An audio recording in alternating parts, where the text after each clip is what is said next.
নমস্কার সবাইকে, আমি সুস্মিতা। আমাদের নতুন আরো একটি ভিডিওতে তোমাদেরকে অনেক অনেক স্বাগত জানাই। আশা করি তোমরা সবাই খুব ভালো আছো। আজকের অষ্টমী, আমার পক্ষ থেকে সবাইকে হ্যাপি অষ্টমী। অ্যাকচুয়ালি হ্যাপি নয়, শুভ অষ্টমী। সকালবেলা উঠে আমি গ্রিন কালারের শাড়িটা পরেছি, দেবজুত আমার সাথে ম্যাচিং করে গ্রিনই পরেছে। হ্যাঁ রে, মুখটা দেখি।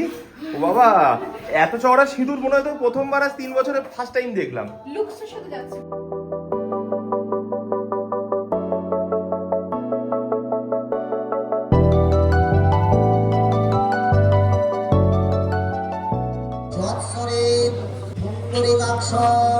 স্বাবাহ্য অভ্যন্তরম শুচি নমঃ শুচি নমঃ শুচি নমঃ শুচি। তো আমরা অঞ্জলি দিয়ে চলে এসেছি। এখন বাজে ওই 11:15। এবার ভোগটা বসাবো।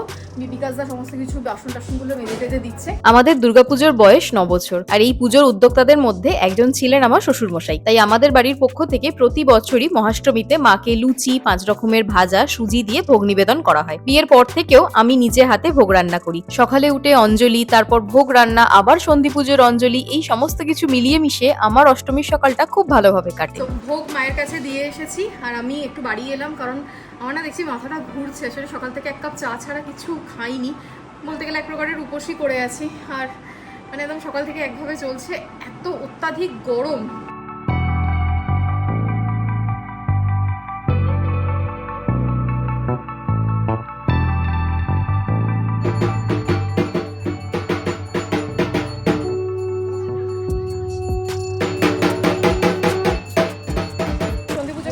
এখন চলছে ভোগ বিতরণ, মা সবাইকে ভোগ দিচ্ছে, কাকিমারাও আছে সাথে। এত গরম লাগছে, আমি আর ওদিকে যাইনি, ফ্যানের তলায় চুপচাপ বসে আছি। এখন বাজে 9:30, আর ভেবেছিলাম যে আজকে হয়তো রাতে আমরা বেরোতে পারবো না, কিন্তু না, বেরোতে পেরেছি। রেডি হয়েছি, হয়ে এখন যাচ্ছি হচ্ছে ডিনার করতে। বারবিকিউ নেশনে যাচ্ছি ডিনার করতে। আর আজকে যেহেতু দেবজিতের ডিউটি ছিল, জাস্ট ও আধা ঘন্টা আগে ফিরেছে। আমাকে আগে থেকে ফোন করে বলে দিয়েছিল যে তুই রেডি হয়ে থাক, আমি যাব, রেডি হব, বেরিয়ে যাব। একদম কথা যেমন কথা তেমন কাজ। এখন বেরিয়েছি, তাও এই এত রাত, এত আর কোথায়, এখন তো মানে সব বলতে গেলে বাঙালির কাছে এখন সন্ধে।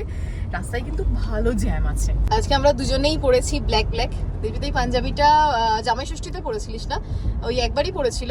এবারে তুমি গোটা পুজোটাই মানে কি বলবো, সব সেকেন্ড হ্যান্ড জামা কাপড় দিয়ে কাটিয়ে দিলে। না, গোটা পুজোটা না, একটা দিন না, শুধু আজকের দিনটা শুধু। কিন্তু মাঝপথে প্ল্যানটা চেঞ্জ হয়ে গিয়ে সোজা চলে গেলাম ওজোরা। প্ল্যান করে বেরিয়েছিলাম বারবিকিউ নেশন যাবো বলেই। এই দুর্গা পুজোর সময় 20 তলার ওপর থেকে কলকাতা শহর দেখতে কার না ভালো লাগে। সুন্দর ভিউ আর অ্যাম্বিয়েন্স এর সাথে সুন্দর সুন্দর খাবার। আমাদের সন্ধ্যেটা জাস্ট জমে গেছিল। প্ল্যান করে গেলাম বারবিকিউ নেশন, তারপর চলে গেলাম ওজোরা। একই মলের মধ্যে ছিল বলে মনে হয় গেছে, না হলে তো কি করতো ভগবানই জানে। তার উপর রীতিমতো ফ্রাস্ট্রেটেড হয়ে যাচ্ছে, কেন না সামনে এত কেন জ্যাম, রাত্রি 1টার সময় এত জ্যাম কেন হবে।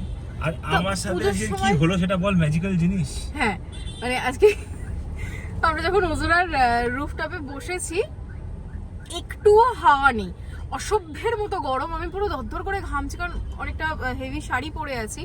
আর মানে আমি ওর উপর একটু রাগই করছিলাম যে দেখছিস তুই লাস্ট মোমেন্টে গিয়ে প্ল্যান চেঞ্জ করলি, এরকম হলো এরকম হলো। ও বলে তুই দাঁড়া, আমি না আমাদের একে ডাকি, বড় ঠাকুরকে ডাকি, বড় ঠাকুর আমাকে বাঁচাবে, বড় ঠাকুর আমাকে বাঁচাবে বলে বলে ডেকে ডেকে ডেকে ডেকে ডেকে তারপর দেখি দিবি হাওয়া চলছে, সঙ্গে বিদ্যুৎও চমকাচ্ছে। মানে একবার যদি বৃষ্টি আসে তাহলে আরো ঝাড় খেতিস আমার কাছে।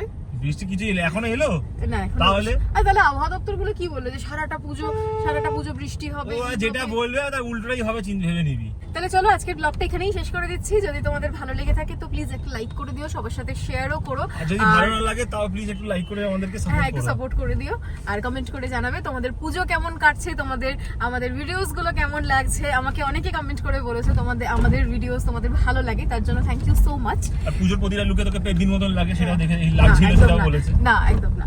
যাই হোক, তাহলে চলো আজকের মতো টাটা, দেখা হবে আবার অন্য কোনো ভিডিওতে। Good night.